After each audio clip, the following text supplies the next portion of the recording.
Hello, it's Philip Taylor from Richmond Green Chambers speaking, and I'm doing this review for YouTube. This is a book I'm very keen on. It's come out now from the Legal Action Group. I've done a Flickr review. It's the book itself. It's on tribunals, tribunal practice and procedure, by Edward Jacobs, covering the Tribunal Courts Enforcement Act of 2007. It's an important work as far as I can see, because what it's doing is it's trying very hard to make sure that people understand how the modern tribunal system is working. You'll appreciate, of course, that this particular work has just only recently come on the market, and obviously to many people it'll be a new area for them to refer to. Let me give you the title that we have given concerning this book, and that is, we've called it the first legal text to cover the integrated tribunal system created by the Tribunal Courts and Enforcement Act 2007. I've written it with my wife, and it's actually a joint enterprise because of the work that we do in this area.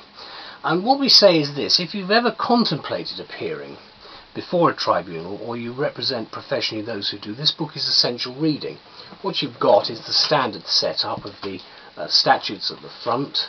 You've got very useful paragraph numbers, so you can find things quickly. You've got the legislation in the appendices at the back, and you've got a useful detailed index. And it's a heavy book with about 800 pages, but it's at a reasonable price and very much in line with what Legal Action Group do. Accounting for 500,000 cases a year, as pointed out by Leggatt in his report, tribunals play an important part in the UK justice system today, which is why Leggatt calls for a harmonization of the disparate sets of rules governing different tribunals. So we want to try and standardize things.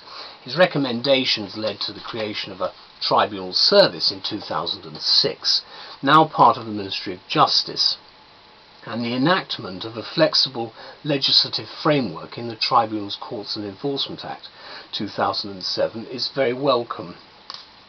Edward Jacobs is one of the founding judges of the Upper Tribunal assigned to the Administrative Appeals Chamber. His work here is excellent, published as it is by Legal Action Group, and it is the first to cover the integrated system created by the Act. Commenting in the foreword, Robert Carnworth says, he's the senior president of tribunals, that Jacobs' new work seems destined to make a major contribution to achieving improved substantive coherence for the legal framework within which tribunals operate. True to the Legal Action Group's tradition of producing legal reference books embodying rigorously high standards of research, as well as practicality and ease of use, this little book actually approaches the procedure and practice of tribunals logically, examining the context of the nature of tribunals and their jurisdictions as well as proceedings. Tribunals differ from courts, says Jacobs, but the essential nature of different types of proceedings doesn't, nor do the basic principles of procedure. The book, he says, seeks to identify the general principles that unite proceedings and the rules of procedure for both courts and tribunals and across the jurisdictions. And that's what it does, because personally I've found very little difference sometimes in the atmosphere, if you like, between a tribunal and a court.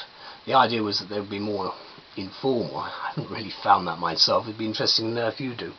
So, whether you are a tribunal judge, a member of a tribunal panel, a representative, or someone who will appear before a tribunal, this book is something that will forewarn and forearm you for the possible confrontations that can occur.